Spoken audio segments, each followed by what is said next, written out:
नमस्कार, आप देख रहे हैं 4 PM और मैं हूं आपके साथ निधि तिवारी। क्या ईरान एक बार फिर अमेरिका पर भारी पड़ने वाला है? क्या ईरान के हालात अब बदल रहे हैं या खामेनेई ने ट्रंप को जवाब देने की ठान ली है?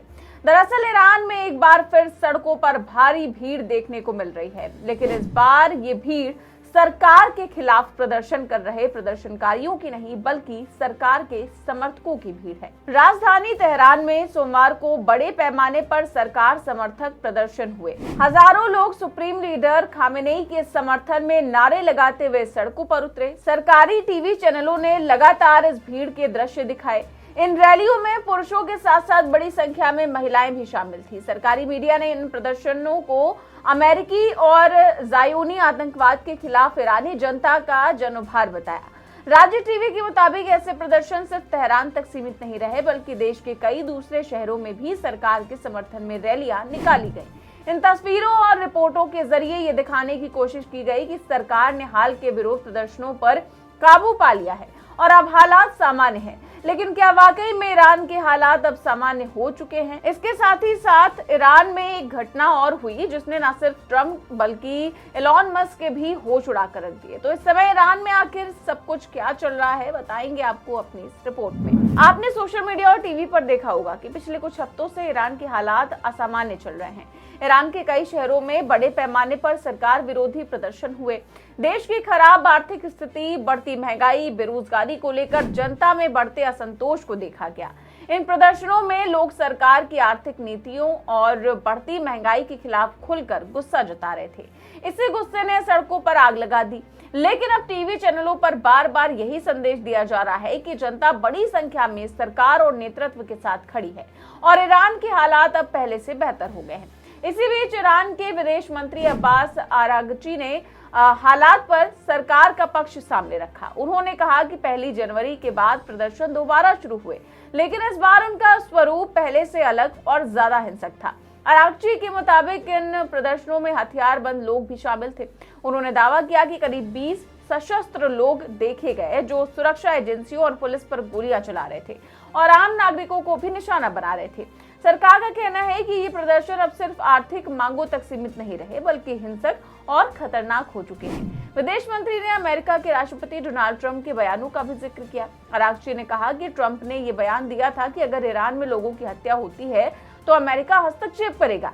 ईरान सरकार का आरोप है कि इन बयानों के बाद अराजकता फैलाने वाले तत्वों ने जानबूझकर हिंसा बढ़ाने की कोशिश की ताकि अमेरिका को दखल देने का बहाना मिल सके। सरकार का दावा है कि 10 जनवरी के बाद हालात अगले चरण में पहुंच चुके हैं और अब स्थिति पर कंट्रोल कर लिया गया है। लेकिन सच्चाई ये है कि हालात अब भी पूरी तरह शांत नहीं है। सरकार विरोधी प्रदर्शन 18वें दिन में प्रवेश कर चुका है और तेहरान, मशहद और कई दूसरे शहरों में लोग लगातार सड़कों पर उतर रहे हैं। सरकार ने हालात संभालने के लिए सेना तैनात कर दी है। जगह जगह सुरक्षा बलों की मौजूदगी बढ़ा दी गई है और इसके साथ ही साथ सरकार समर्थक रैलियों को भी बढ़ावा दिया जा रहा है ताकि ये दिखाया जा सके कि जनता सरकार के साथ है।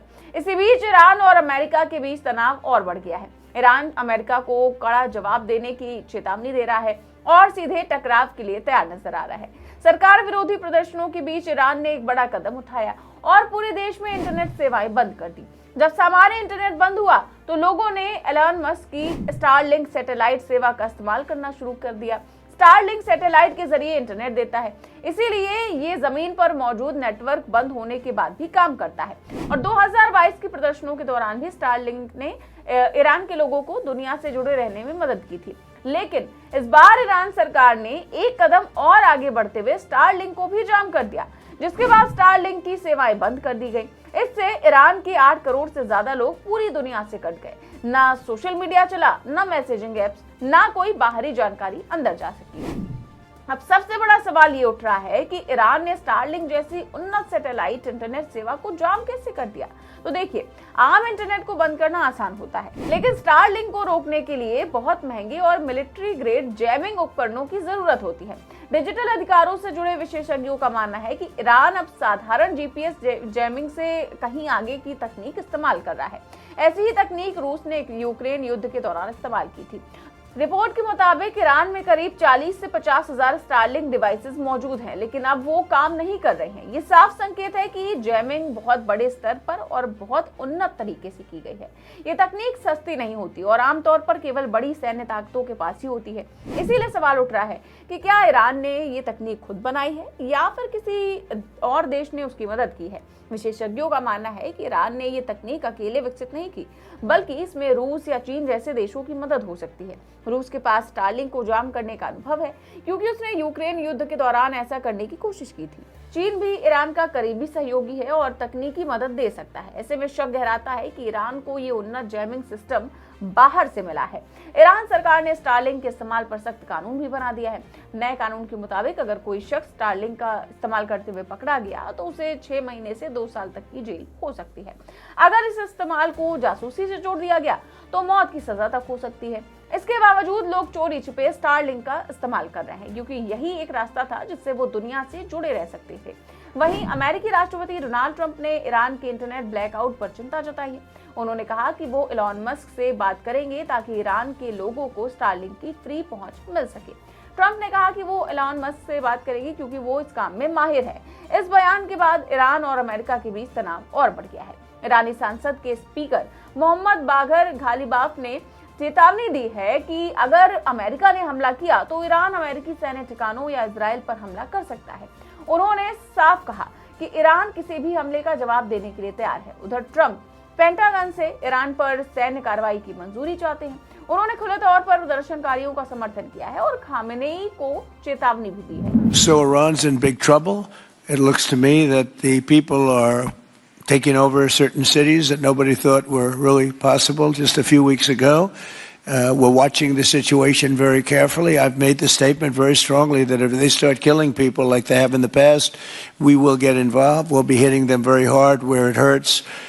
And that doesn't mean boots on the ground, but it means hitting them very, very hard where it hurts. So we don't want that to happen. There have been cases like this where President Obama totally backed down. But this is something pretty incredible that's happening in Iran. It's an amazing thing to watch. They've done a bad job. They've treated their people very badly, and now they're being paid back. So let's see what happens. We're watching it. We're watching it very closely. तो Iran में अब लोग सिर्फ महंगाई और बेरोजगारी की बात नहीं कर रहे, बल्कि वो आज़ादी, इंटरनेट की आज़ादी, बोलने की आज़ादी और बेहतर जिंदगी की मांग कर रहे हैं।